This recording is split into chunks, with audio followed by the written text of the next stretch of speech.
If we are to have another contest in the near future of our national existence, I predict that the dividing line will not be Mason and Dixon's, but between patriotism and intelligence on the one side and superstition, ambition, and ignorance on the other. The friend in my adversity I shall always cherish most.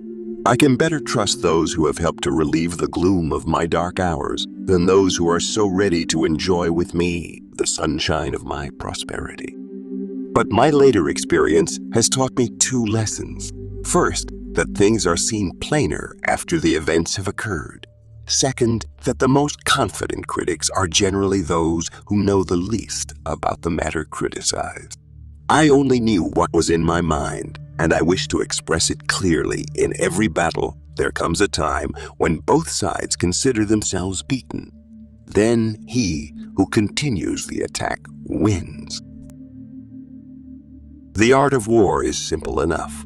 Find out where your enemy is. Get at him as soon as you can. Strike him as hard as you can and keep moving on.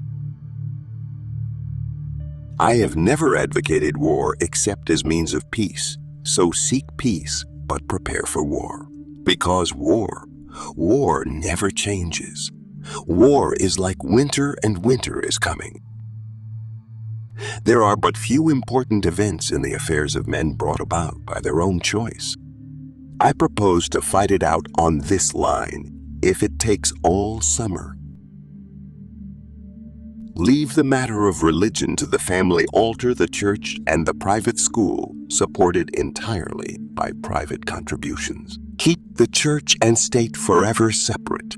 The cause of the Great War of the Rebellion against the United States will have to be attributed to slavery. For some years before the war began, it was a trite saying among some politicians that a state half slave and half free cannot exist.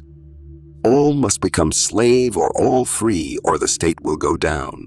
I took no part myself in any such view of the case at the time, but since the war is over, reviewing the whole question, I have come to the conclusion that the saying is quite true.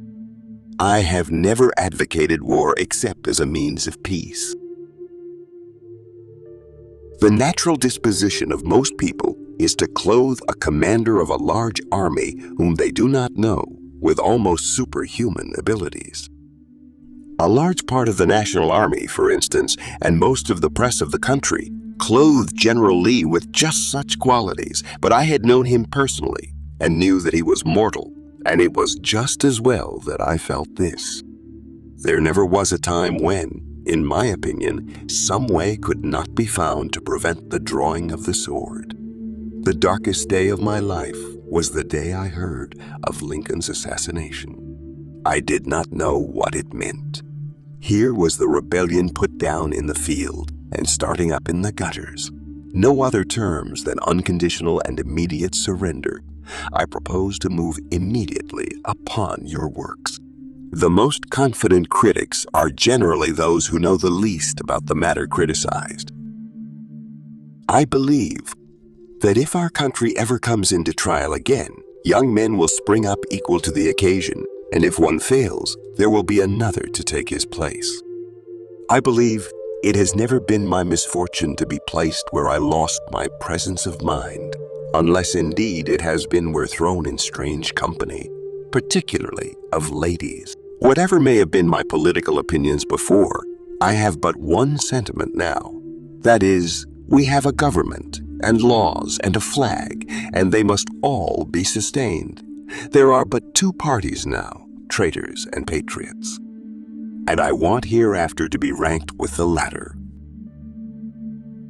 Nothing could be more dishonorable than to accept high rank and command in war and then betray the trust. I gave up all idea of saving the Union except by complete conquest. Up to that time, it had been the policy of our army, certainly of that portion commanded by me, to protect the property of the citizens whose territory was invaded, without regard to their sentiments, whether Union or secession. I thought how little interest the men before me had in the results of the war, and how little knowledge they had of what it was all about. On several occasions during the war, he came to the relief of the Union Army by means of his superior military genius.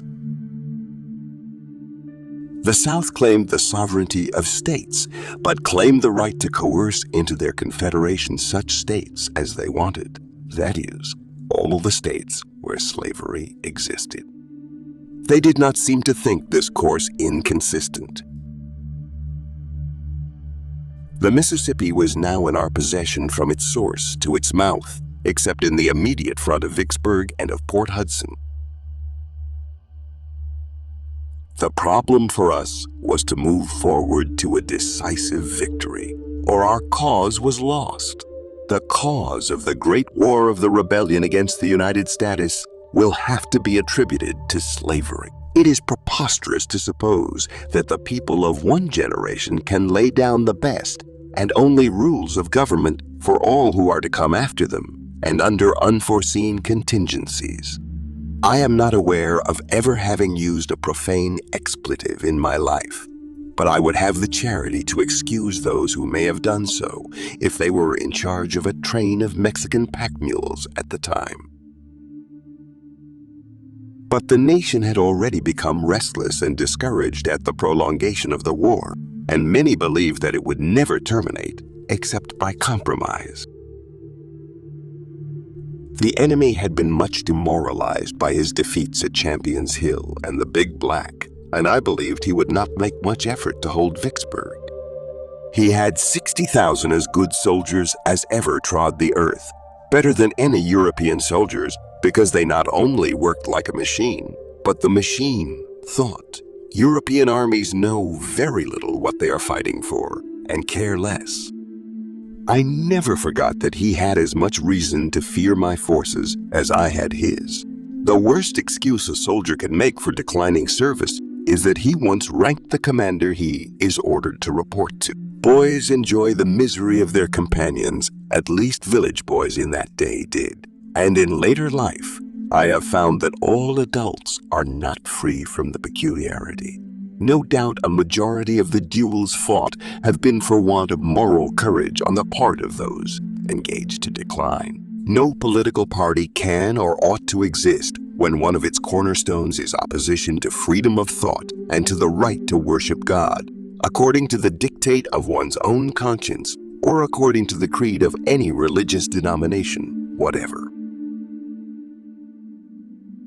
The preparations at Corpus Christi for an advance progressed as rapidly in the absence of some 20 or more lieutenants as if we had been there. The trouble seemed to be the lack of experience among the officers, which led them after a certain time to simply quit without being particularly whipped, but because they had fought enough.